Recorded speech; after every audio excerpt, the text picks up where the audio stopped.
Best life king. అప్పట్లో ఐగుప్తు అగ్రరాజ్యంగా ఉంది, చాలా ప్రసిద్ధిగాంచిన రాజ్యంగా ఉంది.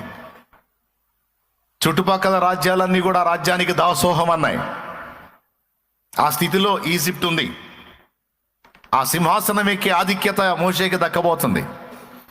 కానీ నిర్దాక్షిణ్యంగా వదిలేసుకున్నాడు. ఎందుకంటే తన పట్ల దేవుని ప్రణాళిక ఏమిటో, తన పట్ల దేవుని చిత్తం ఏమిటో, తన పట్ల దేవుని ఉద్దేశం ఏంటో, తన జన్మ వెనక దేవునికి ఉన్న ఆలోచన ఏంటో స్పష్టంగా ఎరిగిన వాడై ఆ అల్పమైన అవన్నీ అల్పమైనవని అనుకున్నాడు. ఏది అప్పటి అగ్రరాజ్య సింహాసనం అల్పమైంది అనుకున్నాడు. రాజా వంశానికి చెందినోడు అనిపించుకోవటం అల్పమైంది అనుకున్నాడు. సకల భోగ భాగ్యాలు అనుభవించడం అల్పమైంది అనుకున్నాడు. మరి ఏది విలువైంది అంటే క్రీస్తు విషయమైన నింద గొప్ప భాగ్యము, దేవుని ప్రజలతో అనుభవించే శ్రమే గొప్ప భాగ్యం అని ఫిక్స్ అయిపోయాడు. ఫిక్స్ అయి ఎంత ఆశతో, ఎంత ఉల్లాసంతో, ఎంత ఉత్సాహంతో దేవుని ప్రజల్ని విమోచించడానికి మొదలుపెట్టి ఒక ఐగుప్తు సైనికుడు ఒక ఇశ్రాయేలీయుణ్ణి శ్రమ పెడుతుంటే, నిర్దాక్షిణ్యంగా కొడుతుంటే వెళ్ళి బాధింపబడుతున్న వాని పక్షమున నిలిచి బాధ పెడుతున్న వాడిని చంపి ఇసుకలోగా పెట్టాడు. అంటే విమోచన స్టార్ట్ చేశాడు.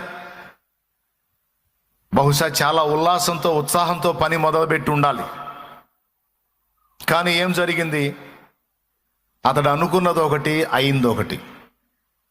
బోలెడంత చేసేద్దాం అనుకున్నాడు, బోలెడంత సాధించేద్దాం అనుకున్నాడు, బోల్డంత ఉద్ధరించేద్దాం ప్రజలను అనుకున్నాడు. కానీ ఒక్కడిని కూడా పూర్తిగా విమోచించలేకపోయాడు. ఒక్కడిని కూడా.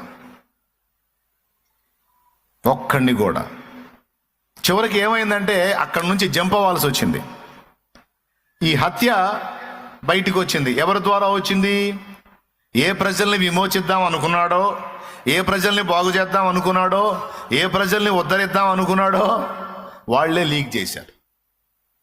వాళ్ళందరూ డిఫరెంట్ సైకాలజీ. కూర్చున్న కొమ్మని నరుక్కునే టైపు. అని నా పక్షంగా పోరాడి నన్ను బాధ పెట్టినందుకు అవతలండి ఏకదం చంపేశాడు కదా, ఇతనికి మేమంటే ఎంత అభిమానం, ఎంత ప్రేమ అనుకొని విషయాన్ని గోప్యంగా ఉంచాలి కదా, ఓపెన్ చేశారు వాళ్ళు. చివరికి బాధపడ్డాడు. ఒరే, మిమ్మల్ని రక్షిద్దామని